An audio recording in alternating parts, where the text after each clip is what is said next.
Hello friends, welcome back to our channel. Ramayanam అనేది భారతీయ సాహిత్యంలో ఒక అద్భుతమైన పురాణం.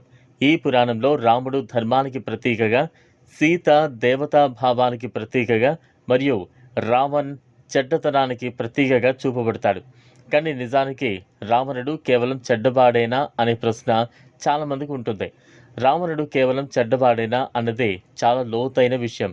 రామాయణం ప్రకారం రావణ్ శక్తివంతుడు, విజ్ఞానవంతుడు, శాస్త్రజ్ఞుడు మరియు భక్తుడు. అతనికి శివభక్తి ఉండేది. ఇది మనకు అతను కేవలం చెడ్డవాడే కాదని సూచిస్తోంది. రావణుడు దుర్గుణాలు ఎందుకు ఏర్పడ్డాయి? అతని శక్తి, అహంకారం, కోపం అతన్ని చెడ్డ మార్గంలోకి నెట్టింది. కానీ నిజానికి రావణ్ విజ్ఞానంలో, సంగీతంలో, యుద్ధ కళలో, భక్తిలో ప్రతిభావంతుడు.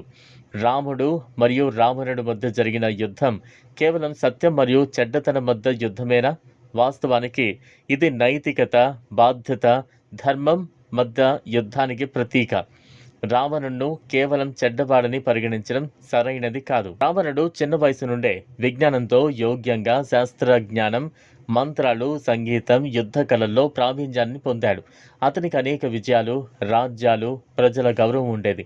అతను మంచి పాలకుడిగా కూడా ప్రసిద్ధి చెందాడు. ప్రజల సంక్షేమానికి అనేక చర్యలు చేశాడు. అతని రాజ్యం ఆర్థిక, సాంస్కృతిక, సైనికంగా బలమైనది.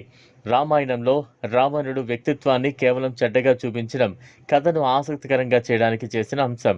నిజానికి అతనిలో మానవీయత, ప్రేమ, భక్తి మరియు విజ్ఞానం ఉన్నాయి. సీతాహరణ రావణ్ చెడ్డతనానికి కారణమా?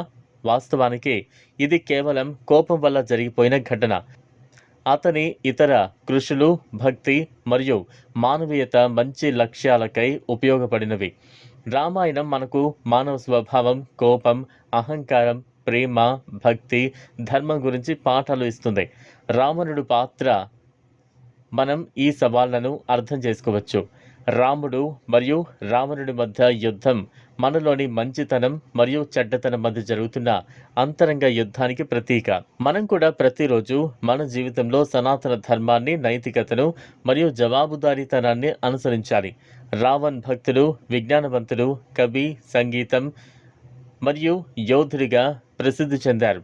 అతని ప్రతిభను గమనించకపోవడం మనం తప్పు చేస్తాం. రామాయణంలోని దాగిన సత్యం ఏంటంటే రావణుడు కేవలం చెడ్డవాడే కాదు, అతనిలో మంచి గుణాలు, శక్తి, విజ్ఞానం కూడా ఉన్నాయి. అతను ఒక సంపూర్ణ మానవుడే.